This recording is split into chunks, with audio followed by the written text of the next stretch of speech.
How to fix Android not showing contact names on incoming calls. Hello everyone, this is Max. Welcome back to another tutorial video. So let's start without wasting any time. Also make sure to watch this video till the end. First of all, open up settings on your device. Scroll down the notification panel and tap on the gear icon at the top right corner. Now simply scroll down until you find apps. Simply tap on apps. Now go to app management.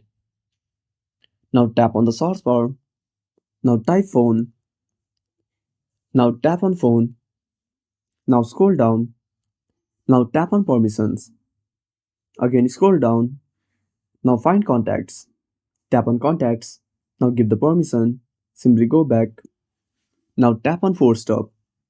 Now go to storage uses and tap on clear cache. Again go back.